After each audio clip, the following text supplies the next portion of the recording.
사랑하는 주의 자녀들에게도 따뜻하게 안아주시고 안수하시고 축복하여 주시옵소서. 은혜 받고 세임을 얻고 주 안에서 주께 영광이 되어지는 행복한 명절이 되게 하여 주옵소서. 이 시간 말씀을 전합니다. 오직 성령의 능력과 확신을 가지고 말씀을 전하겠사오니 주여 붙들어 주옵소서. 우리 성도들에게도 성령 하나님의 기름 부어주심이 있게 해 주옵소서. 예수님 사랑합니다. 예수 그리스도의 이름으로 축복하며 기도 올려옵나이다. 아멘. 기도했지만 우리 명절을 맞이해서 부모님을 찾아뵙고 또 주일이기 때문에 이전을 찾아 나오신 우리 자녀분들에게 진심으로 환영하고 그리고 사랑하고 축복합니다.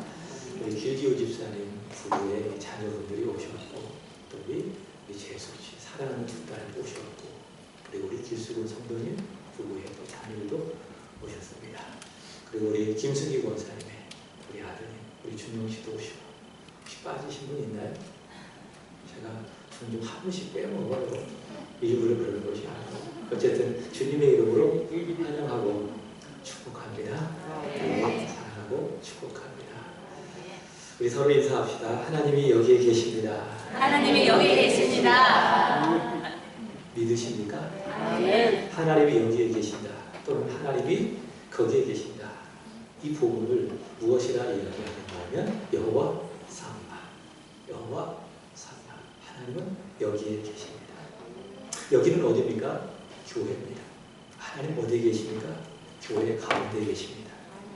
교회로 모여 예배하는 성도들 가운데 계십니다. 그리고 우리가 드리는 이 예배를 기쁨으로 받아주십니다. 또 하나님 어디에 계십니까? 믿는 우리의 마음속에 계십니다. 그래서 사도 바울은 우리를 성전이라고 이야기하잖아요. 왜? 내 마음속에 하나님이 계시기 때문에.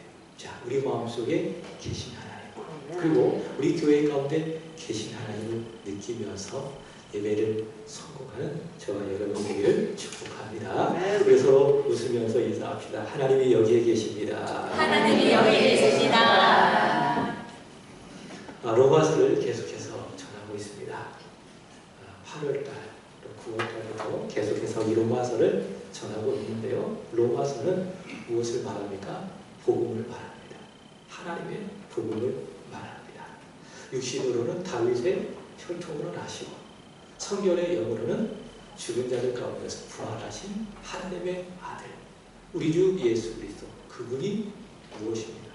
복음이다. 믿습니까? 따라합시다. 예수가 복음이다. 믿습니까? 예수가 복음입니다. 예수가 하신 일이 복음입니다. 예수께서 나의 죄를 위해서 십자가에서 죽으시고 하심이 무엇인가? 복음이다 라고 하는 것이죠. 바로 로마서가 그 복음을 전하는데요. 로마서는 총 몇 장입니까? 16장입니다. 16장인데 크게 전반부 그리고 후반부로 나누어 볼 수가 있습니다. 1장부터 11장까지를 전반부라고 하고요. 그 다음에 12장부터 16장까지를 후반부라고 합니다. 전반부의 주제는 무엇인가 하면 죄인이 어떻게 하나님 앞에 의롭다함을 받을 수가 있겠는가. 다시 말해 죄인이 어떻게 구원을 받을 수가 있겠는가. 그 문제에 대한 답을 바울은 전하는 겁니다. 여러분, 죄인이 어떻게 구원받을 수 있을까요? 어떻게 죄인이 하나님의 자녀가 될 수 있을까요? 단 하나의 길을 바울은 제시합니다. 행위로 구원받습니까? 아니죠. 사람은 어떻게 구원받습니까? 믿음으로 말미암아 구원을 받는다. 아멘이십니까? 아멘. 여러분, 내가요, 또 나를 포함한 혹 죄인이라 할지라도 예수를 믿잖아요. 예수를 믿으면 나의 죄가 예수님께로 전가되는 겁니다. 그리고 예수께서 십자가에서 이루신 그 하나님의 의가 있어요. 구원을 위해서 필요한 절대적인 하나님의 의가 있어요. 그 하나님의 의가 믿음을 통해서 나에게 미치게 되는 겁니다. 전가되는 겁니다. 그래서 내 죄를 예수께서 가져가시고 예수의 의를 예수께서 나에게 주시고 그리고 하나님은 그 나에게 있는 그 의를 보시고 너는 죄인이 아니야. 너는 의인이야. 너는 지옥 가지 않아. 너는 천국에 가. 우리에게 선포하시는 겁니다.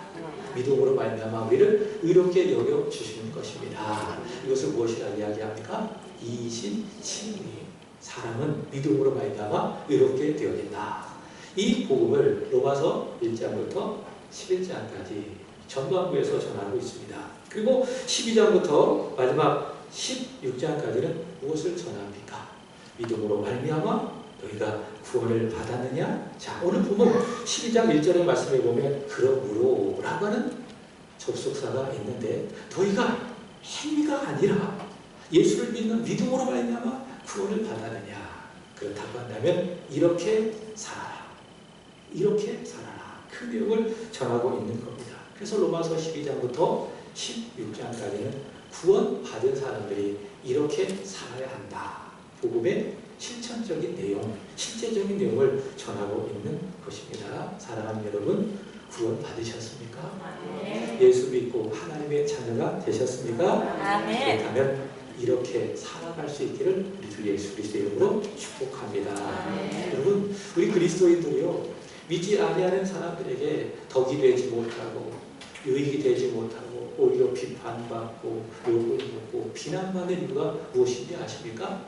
이렇게 살아내지 못하기 때문에 그러는 거예요. 구원받은 자답게 살아가지 못하기 때문에 예수 안 믿는 사람이 무엇이라고 이야기합니까? 나는 네가 믿는 하나님을 믿지만 네가 믿는 하나님은 믿지만 너처럼 예수 믿지는 않을 거야. 나는 구원받은 자가 너라면 나 예수 안 믿을 거야. 그럼 주름을 하게 되는 거예요. 인도의 정신적인 정치적인 지도자가 있습니다. 또 독립운동가인데요. 마하트마 간디 들어보셨습니까? 여러분 이분 구원받은 사람은 아니에요. 그러나 훌륭한 정치 지도자이에요. 이분이 이런 이야기를 했습니다. 잘 들어보십시오. 나는 그리스도는 좋아합니다. 그러나 그리스도인은 좋아하지 않습니다. 그리스도인들은 그리스도와 너무나도 닮지 않았기 때문입니다. 이해하시겠죠? 예수는 좋아한대요. 근데 예수 믿는 사람들은 좋아하지 않는데요. 왜 그렇습니까? 예수의 도를 따라 순종하면서 살아가지 않기 때문에 간디는 그리스도는 좋아하지만 그리스도를 믿는 사람들은 좋아하지 않는다. 그렇게 이야기하는 겁니다. 일리가 있는 말이죠. 예수 믿는 사람으로서 가슴에 새기면서 들어야 될 말이 아니겠습니까? 여러분, 복음을 따라 살아갑시다. 복음에 합당하게 살아갈 수 있게 되기를 진심으로 기원합니다. 우리 주변에 불신자들이 있죠. 말씀드렸던 것처럼 예수 안 믿는 사람들이 우리 주변에 있습니다. 추석 명절 때 더 그렇지 않습니까?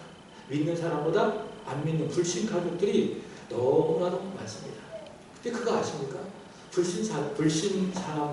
불신자들은 믿는 사람들 잘 보고 있어요.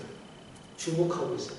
근데 무엇을 주목하느냐? 로마서 1장부터 11장까지 그들이 어떻게 구원을 받는가라고 하는 복음의 어떤 교리적인 내용을 잘 알고 있는가? 그걸 주목하지 않아요.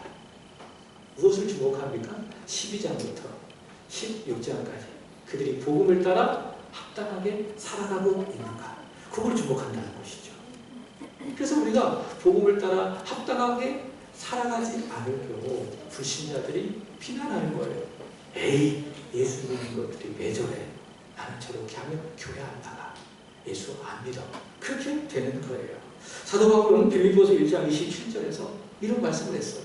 함께 읽어보겠습니다. 시작. 오직 너희는 그리스도의 복음에 합당하게 생활하라. 이는 내가 너희에게 아무나 따라 있으나 너희가 한 마음으로 서로 한 뜻으로 복음의 신앙을 위하여 협력하는 것과. 자, 앞부분에 무엇이라고 이야기합니까? 복음에 합당하게 생활하라. 복음이 뭐예요? 예수 믿어 구원을 받았다. 그게 복음 아니겠습니까? 그렇다고 한다면 그 복음에 합당하게 생활을 하라. 그 말씀이죠. 그래서 우리 예수 믿는 사람들은 생활이 없는 거예요. 교회 안에서 믿음은 있지만 그 믿음을 따라 살아가는 무엇이 없습니까? 생활이 없다 그 말이에요.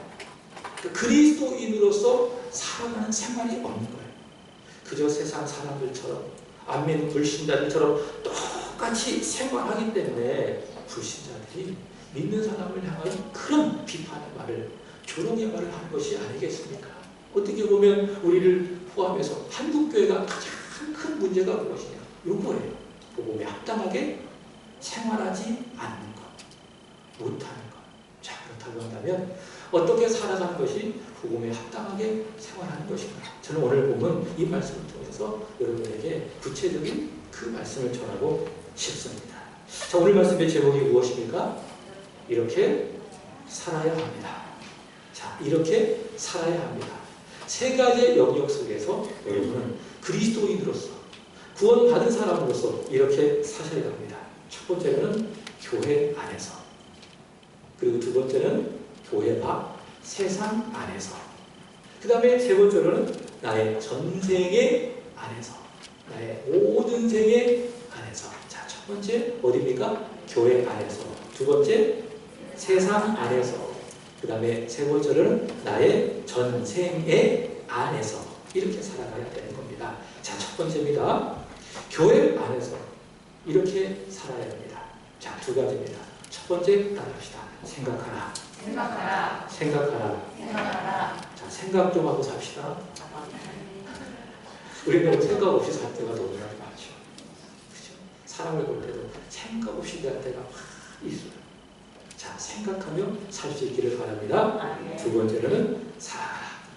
교회 안에서 우리는 생각해야 돼요. 그리고 두 번째로는 살아가야 돼요. 첫 번째, 생각하라. 3절 읽어보도록 하겠습니다.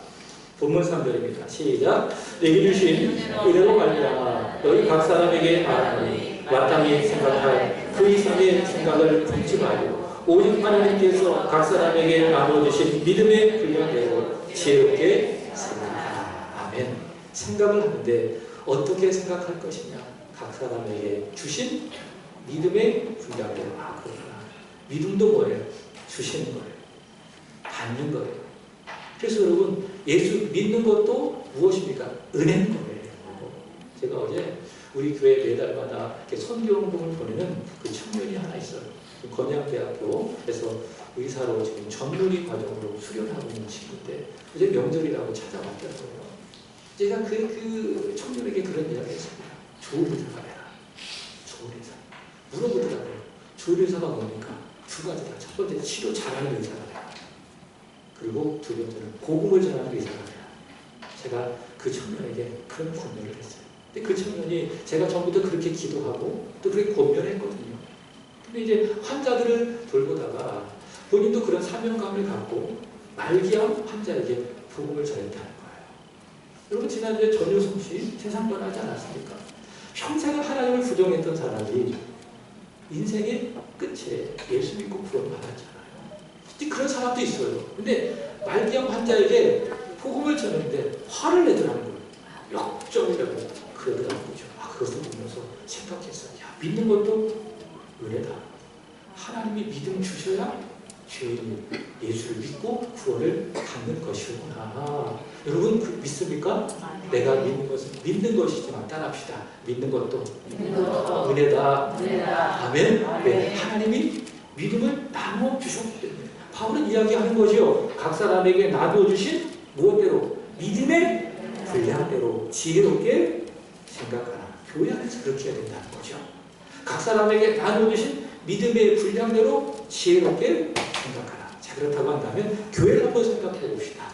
여러분, 교회는 무엇이라고 생각합니까? 이 건물이 있잖아요. 여러분, 이 건물이 교회입니까? 예전에 교회를 생각하면 십자가가 있는 건물이 딱 떠올랐어요. 근데 그게 교회일까요? 아닙니다. 그것을 무엇이라 이야기하느냐? 예배당이라고 합니다. 그러니까 예배를 드리는 처소, 예배를 드리는 장소. 그래서 이곳을 교회라고 이야기하지 않냐고 이곳을 무엇이라고 이야기합니까? 예배당이라고 이야기하죠. 그래서 사실 예전에 교회를 보면 앞에 참 성경적으로 우리 믿음의 선배들이 그 이름을 썼어요. 예를 들자면 우리 교회는 대한예수교 장로회 세한교회 그러잖아요. 근데 교회 앞에다가 예전 믿음의 선배들은 어떻게 썼느냐? 대한예수교 장로회 세한교회 당 딱 썼어요. 그러니까 교회는 건물이 아니라는 거죠. 교회는 무엇입니까? 자, 따라합시다. 교회는 예수님의 몸이다. 예수님의 몸이다. 교회는 무엇이라고요? 예수님의 몸이래요. 이게 참 은혜가 되죠. 근데 교회는 물리적인 공간이 아니라 무엇입니까? 예수님의 몸이다. 에베소서 1장 23절 보도록 하겠습니다. 다 같이 읽어보겠습니다. 시작. 교회는 그의 몸이니 만물 안에서 만물을 충만하게 하시는 이의 충만함이니라. 아멘. 교회는 그 누구를 말합니까? 예수님. 나의 구주 예수님의 몸. 바로 그것이 교회다. 교회는 소중한 거예요.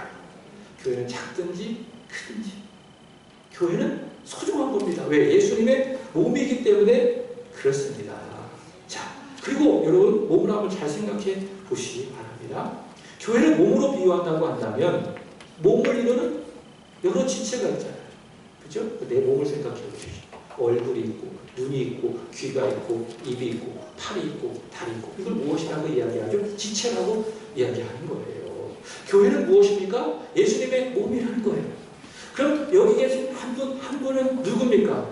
그 몸을 이루는 지체라는 거예요. 그래서 어떤 분들은 팔과 같고 어떤 분들은 다리와도 같고 어떤 분들은 귀와도 같고 어떤 분들은 눈과도 같고 코와도 같다 그 말이죠.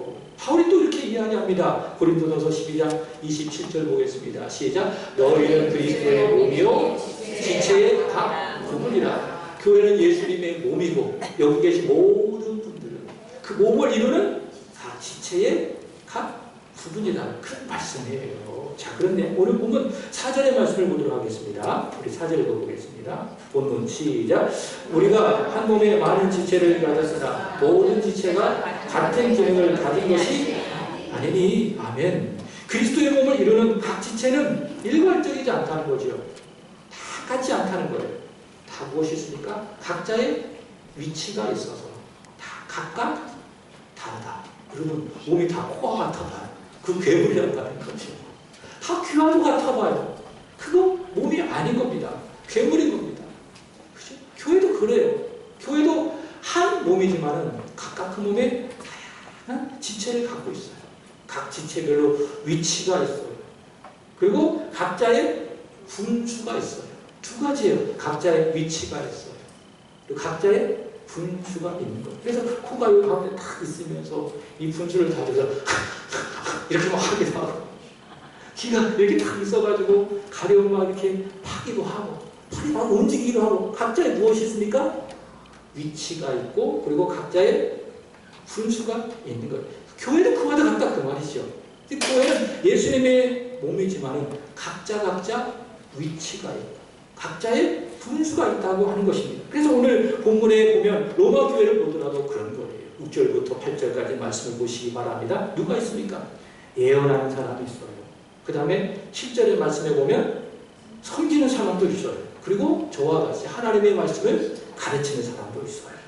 그 다음에 8절에 보면 위로하는 사람도 있고 구제하는 사람도 있고 다스리고 긍휼을 베푸는 사람이 있습니다. 다 각각 자기의 위치가 있고 그리고 각각 자기의 분수가 있는 것이죠. 그래서 바울이 이렇게 권면하는 거예요. 다시 3절 보도록 하겠습니다. 3절입니다. 시작. 내게 주신 은혜로 말미암아 너희 각 사람에게 말하노니 마땅히 생각할 그 이상의 생각을 품지 말고 오직 하나님께서 각 사람에게 나눠주신 믿음의 분량대로 지혜롭게 생각하라. 아멘. 각자의 위치와 각자의 분수에서 생각하되 어떻게 지혜롭게 생각하라. 그 말이죠. 저는 그래서 여러분 교회 안에서 목사입니다. 저는 늘 하나님 앞에 기도해요. 하나님, 제가 목사로서의 저의 위치 그리고 나의 분수를 잘 지키게 하여 주옵소서. 그래서 이렇게 기도해요. 주님, 내 분수를 알게 하여 주옵소서.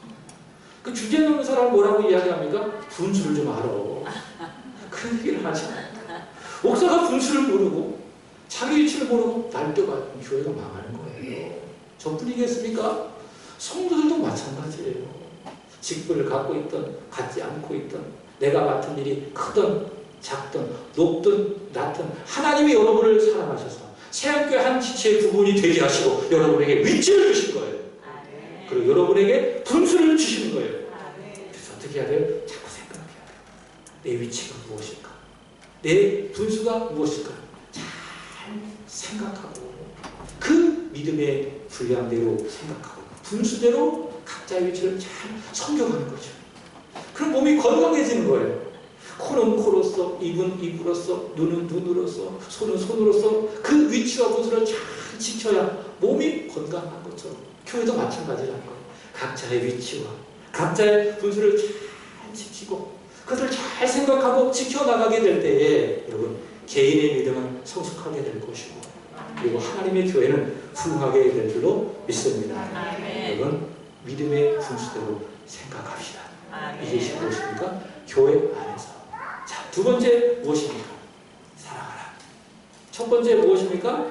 생각하라. 믿음의 분량대로 지혜롭게 생각하라. 두 번째로는 사랑하라. 자, 우리 9절 읽어보도록 합시다. 9절입니다. 시작. 사랑에는 거짓이 없나니 악을 미워하고 선에 속하라. 여러분 바꿔 말한다면 이렇게 말할 수가 있습니다. 사랑은 진실해야 된다. 진실해야 된다. 사랑에는 거짓이 없어야 된다. 여러분 사랑합시다. 사랑하되 거짓 없이 진실하게 사랑할 수 있게 되기를 축복합니다. 예수님의 제자 중에 거짓되게 주님을 사랑했던 제자가 있어요. 누굴까요? 12제자 중에 한 사람, 가룟유다예요. 마태복음 26장의 말씀을 보면 예수께서 체포하실 때에 가룟유다가 어떻게 했습니까? 이렇게 간교하게 예수님께 다가가가지고 이렇게 입을 착 맞추면서 라비요 안녕하십니까? 이렇게 합니다. 입을 맞추다는 건 어떤 의미입니까? 존경을 의미해요. 사랑을 의미한 거죠. 근데 겉으로는 입을 맞춰요. 근데 속에는 무엇이 있어요? 거짓이 있는 거예요. 사랑하지 않는 거예요. 어떻게 보면 우리가 그럴 것 아니겠습니까? 겉으로는 사랑합니다 하고 말하면서 속에는 사랑이 없어요. 그건 사랑이 아니에요. 위선이에요. 사랑에 무엇이 없어야 됩니까? 거짓이 없어야 돼요. 사랑은 진실해야 되는 겁니다. 여러분 예수께서 우리를 사랑하실 때 진심으로 사랑하셨어요. 이렇게 말하시고 진심으로 사랑하신다. 누굴? 나를. 누가? 우리 주 예수 그리스도께서 거짓이 없이 예수 그리스도께서 우리를 사랑하시므로 말미암아 지옥 갈 수밖에 없는 우리를 구원하여 주셔서 우리를 하나님의 자녀로 삼아주시지 않았겠습니까? 그래서 여러분도 주님을 사랑할 때 진실하게 사랑하시고 교회 안에 그리고 주께서 자신의 형상을 따라 지으신 성도들을 우리가 사랑해야 돼요. 사랑할 때 어떻게 사랑하자? 진실하게 사랑하자. 자, 사도 요한이 이렇게 이야기합니다. 요한일서 3장 18절입니다. 읽어보겠습니다. 요한일서 3장 18절. 요한일서 3장 18절 읽어보겠습니다. 자, 우리 성경을 한번 찾아보도록 합시다. 앞에 나와 있네요. 다 같이 시작. 자녀들아, 우리가 말과 하로만 사랑하지 말고 행함과 진실하고 하자. 아멘. 진실하게 사랑합시다. 가족들끼리도 어떻게? 진실하게 사랑해야 될 줄로 믿습니다. 이어지는 10절의 말씀을 보시면은 그 사랑에 대한 표현이 이렇게 이야기하고 있습니다. 10절 형제를 사랑하고 서로 오해하고 그 다음에 존경하기를 서로 먼저 하고 사랑하되 진실하게 사랑해야 될 것이고 두 번째는 먼저 사랑해야 되는 거예요. 아멘이십니까? 먼저 사랑합시다. 하나님 우리를 사랑하시되 우리가 먼저 사랑했어요? 아니면은 하나님이 먼저 우리를 사랑하셨어요? 그렇죠. 하나님 우리를 먼저 사랑해 주셨습니다. 그래서 바울은 이야기하기를 우리가 아직 귀현했을 때에 그리스도께서 우리를 위하여 죽으심으로 하나님께서 자기에 대한 사랑을 확증하셨느니라. 죄인이 어떻게 하나님을 사랑할 수 있겠어요? 그런 하나님이 그 죄인이 우리를 먼저 사랑했대요. 그래서 우리를 사랑하셔서 그 아들 독생자 예수 그리스도를 우리에게 주시지 않았습니까? 자, 요한일서 4장 19절 아까 그 말씀이기도 하죠. 시작. 우리가 사랑하면 그가 먼저 우리를 사랑하셨습니다. 하나님의 사랑은 뭐예요? 먼저 사랑. 그 먼저 사랑을 여러분이 받으셨기 때문에 여러분도 성도들을 사랑할 때에 어떻게? 먼저 사랑하세요. 저는 교회 안에서요. 이 먼저 사랑의 표현 중에 하나가 무엇인가 하면 인사라고 생각합니다. 인사. 그래서 이렇게 말하고 싶어요. 따라합시다. 먼저 인사한 사람이 복이 있다. 저 사람이 인사를 크게 하지 말고 내가 그래도 연장인데 그렇게 하지 말고 뭐 하는 건 내가 먼저 인사하는 거예요. 그게 사랑이에요. 자, 사랑하는 여러분 교회 안에서 진실하게 사랑하시고 그 먼저 사랑하시고 먼저 인사할 수 있기를 우리 주 예수 그리스도의 이름으로 축복합니다. 아멘. 자, 그 다음에 큰 두 번째입니다. 교회 안에서는 지혜롭게 생각해야 되고 사랑해야 할 것이고 그 다음에 넘어갑시다. 교회 밖으로 세상 안에서 우리는 어떻게 살아가야 할 것인가. 14절 보도록 하겠습니다. 14절입니다. 시작. 너희를 박해하는 자를 축복하라. 축복하고 저주하지 말라. 아멘. 여러분 보통 박해를 받잖아요. 그러면은 보통 어떻게 합니까? 똑같이 박해하는 것. 그게 세상의 세상. 자, 근데 우리 예수 믿는 사람들은 세상 속을 살지만은 세상을 본받아 살아서는 안 되는 거예요. 자, 2절 보겠습니다. 로마서 12장 2절. 시작. 너희는 이 세대를 본받지 말고 오직 마음을 새롭게 함으로 변화를 받아 하나님의 선하시고 기뻐하시고 온전하신 뜻이 무엇인지 분별하도록 하라. 아멘. 바울이 무엇이라고 이야기합니까? 이 세대를 본받지 말아요. 이 세대는 무엇입니까? 누군가 나를 박해하잖아요. 그럼 똑같이 박해하는 거예요. 그게 이 세대예요. 이 세상이에요. 그게 세상 사람들이에요. 근데 바울은 무엇이라고 이야기합니까? 너희는 그 세대를 본받지 말고 마음을 새롭게 해서 변화를 받아서 하나님의 선하시고 기뻐하시고 온전하신 뜻이 무엇인지 분별하도록 하라. 그래서 이 하나님의 뜻을 분별하는 사람은 나에게 박해올 때 어떻게 합니까? 똑같이 박해하지 아니하고 저주하지 아니하고 다시 14절의 말씀해 보시면 축복하는 거예요. 축복하는 거예요. 세상 사람들이 박해한다고 해서 나도 그 세상을 본받아 똑같이 박해하는 것이 아니라 하나님의 뜻을 따라서 저주하지 않고 오히려 축복하는 것이죠. 예수께서 이렇게 말씀하셨습니다. 누가복음 6장 28절입니다. 읽어보겠습니다. 누가복음 6장 28절 시작. 너희를 저주하는 자를 위하여 축복하며 너희를 모욕하는 자를 위하여 기도하라. 제가 어렸을 때 기억이 나요. 그때는 이렇게 추석 명절이 되면 가족들이 정말 많이 모였어요. 그때 가족들이 왜 이렇게 싸우나 모르겠어요. 이렇게 싸우고 막 다투고. 저는 명절 때는 그런 날이구나 그런 생각을 했어요. 여러분, 상대방이 시비 건다고 해서 내가 똑같이 시비 걸어야 됩니까? 상대방이 나를 미워한다고 해서 똑같이 미워해야 됩니까? 아니죠. 그건 세상이에요. 바울이 이야기하잖아요. 너는 세상을 본받지 말아라. 무엇이라고 이야기합니까? 축복하라. 주님도 말씀하셨잖아요. 저주하는 자가 있다면 축복하라.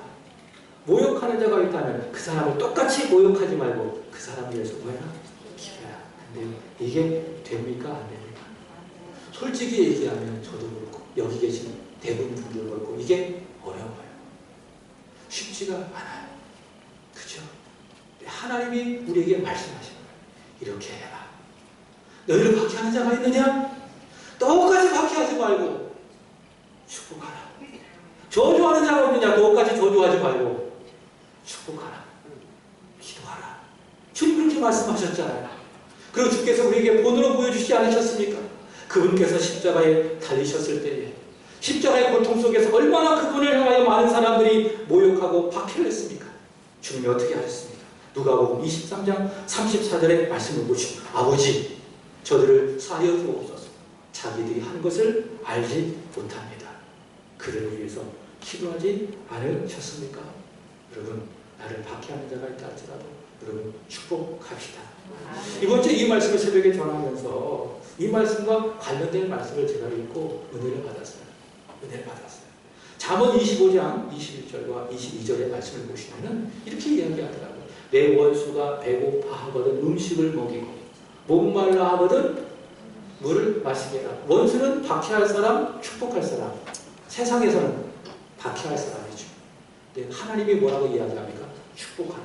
배고프다 음식을 먹여주고 목이 마르다고 한다면은 물을 마시게 해라. 자, 그렇게 하면 핀 숯을 그 머리에 놓는 것이 일반이요. 그 다음 말씀에 은혜 받았어요. 여호와께서 내게 갚아 주시리라. 이것을 쉬운 성경에 뭐라고 이야기하느냐? 여호와께서 내게 상을 주시리라.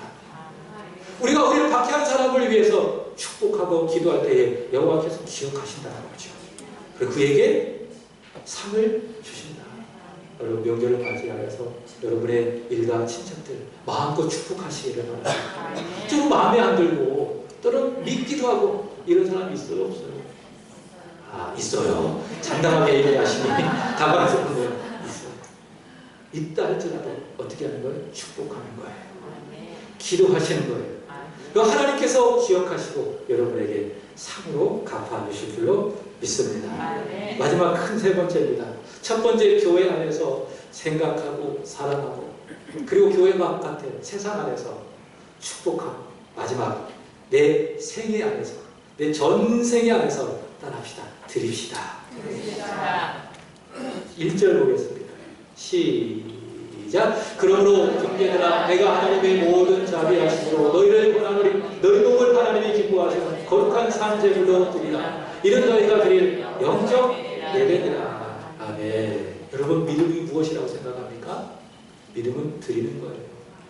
여러분, 처음에 우리가 믿음을 갖잖아요. 다시 말해, 내 입에 있는 하나님의 말씀, 내 마음에 있는 하나님의 말씀, 오늘 목사님이 기도하셨지만 그 말씀을 마음으로 믿어서 예수께서 나를 위해서 죽으셨습니다. 마음으로 믿고 입술로 예수는 나의 주님이십니다. 시인하면 구원을 받고, 그때부터 믿음 생활이라는 걸 시작을 하는데요. 그게 초보적인 단계에서 믿음 생활이에요. 구원받은 자예요. 초보적인 단계에서 믿음 생활. 근데 그 초보적인 단계에서 믿음 생활, 다시 말해 미성숙한 믿음 생활을 하잖아요. 그러면은 어떻게 하십니까? 주세요, 주세요. 계속 주세요, 주세요. 그럼 하나님이 말씀하시죠. 다 줬다. 다 줬는데 뭘 달라 그래? 뭘 다 주셨어요? 아들을 주신 거예요. 하나님은 우리에게 아들을 주신 거예요. 그럼 그게 뭡니까? 다 준 거예요, 다 준 거. 근데 우리는 마치 아무것도 안 받은 사람처럼 그냥 필요하다고 주세요, 주세요, 주세요. 자녀에게도 복 주시고, 직장에도 복 주시고, 일터에도 복을 주시고, 주시옵소서, 주시옵소서. 계속 주세요, 주세요, 주세요만 그런다 그 말이죠. 그게 무엇입니까? 믿음의 초보 단계. 하수예요. 믿음의 하수예요. 근데 여러분, 믿음이 성숙하잖아요. 소위 말해서 믿음의 고수가 되잖아요. 그럼 어떻게 하는지 아십니까? 받으시옵소서. 나의 삶을 하나님 앞에 드립니다. 그런 것입니다. 아브라함을 보면 알 수가 있어요. 초창기에는 하나님 앞에 주세요, 주세요 그랬어요. 하나님, 왜 저한테 아들 안 주시는 거예요? 아들 안 주실 거면 저기 제 종이 있는데 그게 제 상속자입니다. 주세요, 주세요 계속 그랬어요. 근데 아브라함의 믿음이 성숙한 거예요. 믿음의 고수가 된 거죠. 그 고수가 된 증거가 무엇입니까? 창세기 22장에 말씀해 보시면 이삭을 드리는 거예요. 이삭을 하나님께 아낌없이 말씀하시니 순종하며 드린 것이 아니겠습니까? 그래서 여러분, 믿음이 성숙하면 어떻게 됩니까? 받으시옵소서. 드려요, 드려요 하는 것입니다. 바울은 믿음의 성숙함을 이야기하는 겁니다. 다시 12장 1절, 너희 몸을 하나님이 기뻐하시는 거룩한 산제물로 드려라. 이것이 너희가 드린 영적 예배니라. 그래서 여러분, 우리가 예배를 드릴 때마다, 예배를 드릴 때마다 이 예배가 무엇인지 잘 생각해야 되는 거예요. 예배는 무엇입니까? 물론 은혜 받는 자리예요. 근데 예배의 본질이 무엇입니까? 드리는 거예요. 예배는 보는 게 아니에요. 그 예배 구경꾼 돼서는 안 돼요. 예배를 드리는 사람이 되어야 되는 거예요. 기도도 드리고, 찬양도 드리고, 헌금도 드리고, 그렇게 드림으로 인해서 하나님, 나의 전생에 나를 하나님 앞에 올려드립니다. 믿음의 표현이 뭐예요? 그게 예배예요. 그래서 우리가 이 예배를 잘 드릴 때에, 이 드림에 성공할 때에, 예배에 성공할 때 우리는 믿음에 성공하고, 그리고 인생에 성공하게 되는 것입니다. 사랑하는 여러분, 이제 저와 여러분의 남은 생에 얼마가 될지 몰라요. 한 달이 될지, 1년이 될지, 10년이 될지 알아요, 몰라요? 몰라요. 지금까지 여러분의 인생을 어떻게 사셨습니까? 받기만 바라며 사셨습니까? 그렇다고 한다면 오늘 이 말씀 우리가 받았습니다. 여러분의 전 세계 안에서 여러분의 인생을, 여러분의 몸을 하나님 앞에 드릴 수 있게 되기를 우리 주 예수 그리스도의 이름으로 축복합니다. 시간도 아낌없이 드리시고, 여러분의 마음도 아낌없이 드리시고, 때를 따라 물질도 여러분에게 아낌없이 드리시고, 하나님 가만히 계시겠어요? 하나님이 어떻게 하십니까? 주시는 거예요. 솔로몬을 보세요. 솔로몬이 하나님 앞에 지혜를 구했잖아요. 하나님, 나에게 지혜를 주옵소서. 이 많은 백성들을 재판할 수 있는 지혜를 주시옵소서. 하나님 앞에 지혜를 구하니 그것이 하나님의 마음에 맞아서 하나님의 기분이 얼마나 좋으셨나. 솔로몬이 구하지 아니하는 부도 주시고 명예도 주시고 영광도 주신 것이 아니겠습니까? 여러분의 전생애를 여러분의 하나님 앞에 드릴 때에, 여러분의 모든 것을 하나님이 드릴 때에 하나님께서는 여러분의 삶에 풍성한 것으로 아낌없이 채워주실 줄로 믿습니다. 사랑하는 여러분, 예수님 믿으셨습니까? 교회 안에서 지혜롭게 생각합시다. 서로 사랑합시다. 세상 속에서 축복합시다. 그리고 저와 여러분의 전생애 안에서 우리의 인생을 하나님 앞에 드리며 멋지게 살아갈 수 있기를 우리 주 예수 그리스도의 이름으로 축복합니다. 기도하겠습니다. 하나님 아버지, 예수 믿게 해주셔서 감사합니다. 구원받게 하여 주셔서 감사합니다. 구원받은 자로서 이렇게 살아가게 하시옵소서. 지혜롭게 생각하게 하시옵소서. 사랑하게 하시되 거짓 없이 먼저 사랑하게 하여 주옵소서. 나를 박해하는 자 축복하게 하여 주옵소서. 나의 전생에 하나님 앞에 아낌없이 드리며 살아가는 우리 성도들이 되게 하여 주옵소서. 이렇게 살아감으로 믿지 않은 사람들에게도 선한 영향력을 끼치는 복된 삶을 살아가는, 우리 명절을 그렇게 보내는 우리 성도들이 되게 하여 주옵소서. 예수님의 이름으로 기도하옵나이다.